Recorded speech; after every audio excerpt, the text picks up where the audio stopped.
السلام علیکم۔ ایک نہایت ہی دلچسپ واقعے کے ساتھ میں ہوں فائزہ میر اکبر۔ بادشاہ اور غلام کی بیوی۔ ایک بادشاہ محل کی چھت پر ٹہلنے چلا گیا۔ ٹہلتے ٹہلتے اس کی نظر محل کے نزدیک گھر کی چھت پر پڑی، جس پر ایک بہت ہی حسین و جمیل عورت کپڑے سکھا رہی تھی۔ بادشاہ نے اپنی ایک باندی کو آواز دی اور بلا کر پوچھا، یہ کس کی بیوی ہے؟ باندی نے کہا، بادشاہ سلامت، یہ آپ کے غلام فیروز کی بیوی ہے۔ بادشاہ سلامت نیچے اترے۔ بادشاہ کے سر پر اس عورت کے حسن و جمال کا سحر سا چھا چکا تھا۔ اس نے فیروز کو بلایا۔ فیروز حاضر ہوا تو بادشاہ نے کہا، فیروز، ہمارا ایک کام ہے۔ ہمارا یہ خط فلاں ملک کے بادشاہ کو دے آؤ اور اس کا جواب بھی ان سے لے کر آنا۔ فیروز اس خط کو لے کر گھر واپس آ گیا۔ خط کو اپنے تکیے کے نیچے رکھ دیا۔ سفر کا سامان تیار کرنے لگ گیا۔ سفر کا سامان تیار کیا، رات گھر میں گزاری اور صبح ہوتے ہی بادشاہ کے حکم کے مطابق منزل مقصود پر روانہ ہو گیا، اس بات سے لا علم کہ بادشاہ نے اس کے ساتھ کیا چال چلنی ہے۔ ادھر جیسے ہی فیروز نظروں سے اوجھل ہوا، بادشاہ چپکے سے فیروز کے گھر جا پہنچا اور آہستہ سے فیروز کے گھر کا دروازہ کھٹکھٹایا۔ فیروز کی بیوی نے پوچھا، کون ہے؟ بادشاہ نے کہا، میں بادشاہ ہوں، تمہارے شوہر کا مالک۔ تو اس نے دروازہ کھولا۔ بادشاہ اندر آ کر بیٹھ گیا۔ فیروز کی بیوی نے حیران ہو کر کہا، آج بادشاہ سلامت یہاں ہمارے غریب خانے میں، خیریت؟ بادشاہ نے کہا، میں یہاں مہمان بن کر آیا ہوں۔ فیروز کی بیوی نے بادشاہ کا مطلب سمجھ کر کہا، میں اللہ کی پناہ چاہتی ہوں آپ کے اس طرح آنے سے، جس میں مجھے کوئی خیر نظر نہیں آ رہی ہے۔ بادشاہ نے غصے میں کہا، اے لڑکی، کیا کہہ رہی ہو تم؟ شاید تم نے مجھے پہچانا نہیں، میں بادشاہ ہوں، تمہارے شوہر کا مالک۔ فیروز کی بیوی نے کہا، بادشاہ سلامت، میں جانتی ہوں کہ آپ ہی بادشاہ ہیں، لیکن بزرگ کہہ گئے ہیں، شیر کو اگرچہ جتنی بھی تیز بھوک لگی ہو لیکن وہ مردار تو کھانا شروع نہیں کر دیتا، اور کہا، بادشاہ سلامت، آپ اس کٹورے میں پانی پینے آ گئے ہیں جس میں تمہارے کتے نے پانی پیا ہے؟ بادشاہ اس عورت کی باتوں سے بڑا ہی شرمسار ہو گیا اور اس کو چھوڑ کر واپس چلا گیا، لیکن اپنے چپل وہیں پر بھول گیا۔ یہ سب تو بادشاہ کی طرف سے ہوا۔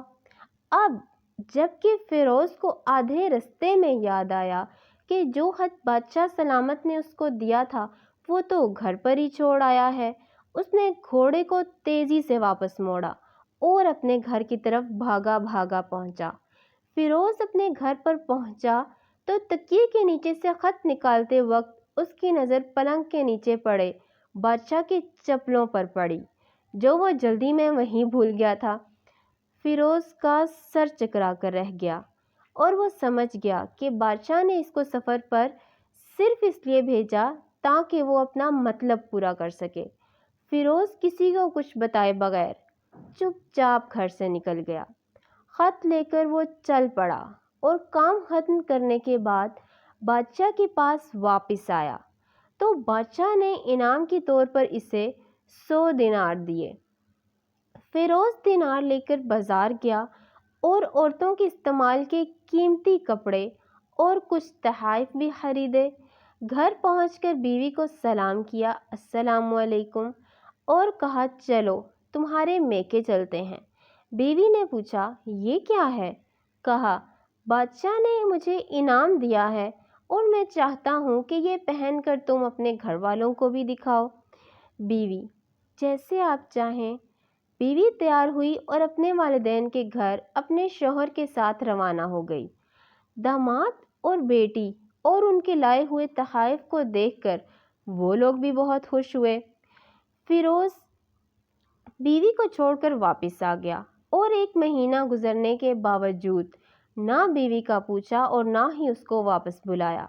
پھر کچھ دن بعد اس کے سالے اس سے ملنے آئے اور اس سے پوچھا، فیروز، آپ ہمیں ہماری بہن سے غصے اور ناراضگی کی وجہ بتائیں یا پھر ہم آپ کو قاضی کے سامنے پیش کریں گے۔ تو اس نے کہا، اگر تم چاہو تو کر لو، لیکن میرے ذمے اس کا ایسا کوئی حق باقی نہیں جو میں نے ادا نہ کیا ہو۔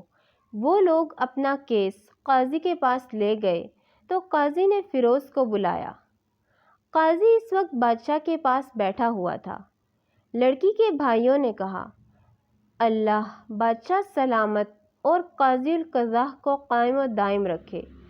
قاضی صاحب، ہم ایک سرسبز باغ، درخت، پھلوں سے لدے ہوئے اور ساتھ میں میٹھے پانی کا کنواں اس شخص کے حوالے کیا تو اس شخص نے ہمارا باغ اجاڑ کر رکھ دیا، سارے پھل کھا لیے، درخت کاٹ لیے اور کنویں کو خراب کر کے بند کر دیا۔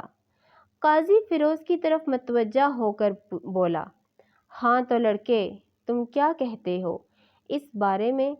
فیروز نے کہا، قاضی صاحب، جو باغ مجھے دیا گیا تھا وہ اس سے بہتر حالت میں نے انہیں واپس کیا ہے۔ انہوں نے کہا، بے شک، لیکن ہم اس کی وجہ پوچھنا چاہتے ہیں۔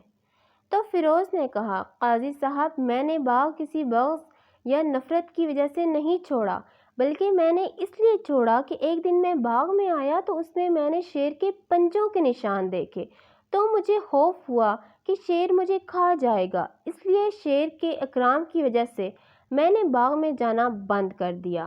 بادشاہ جو ٹیک لگا یہ سب کچھ سن رہا تھا وہ اٹھ کر بیٹھ گیا اور کہا، فیروز، اپنے باغ کی طرف امن اور مطمئن ہو جاؤ، واللہ اس میں کوئی شک نہیں کہ شیر تمہارے باغ میں آیا تھا، لیکن وہ وہاں پر نہ تو کوئی اثر چھوڑ سکا اور نہ ہی کوئی پتا توڑ سکا اور نہ ہی کوئی پھل کھا سکا۔ وہ وہاں پر تھوڑی دیر رہا اور مایوس ہو کر لوٹ گیا، اور خدا کی قسم میں نے کبھی تمہارے جیسے باغ کے گرد لگی مضبوط دیواریں نہیں دیکھی۔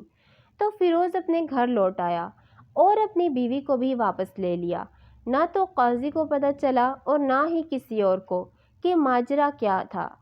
کیا خوب بہتر ہے اپنے اہل و عیال کے راز چھپانا تاکہ لوگوں کو پتہ نہ چلے، اپنے گھروں کے بھید کسی پر ظاہر نہ ہونے دو۔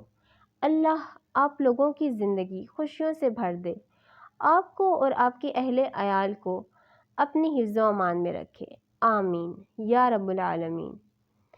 اگر آپ کو ہماری ویڈیو اچھی لگی ہو تو ہماری ویڈیو کو لائک کر دیں، ہمارے چینل کو سبسکرائب کر دیں۔ اللہ حافظ۔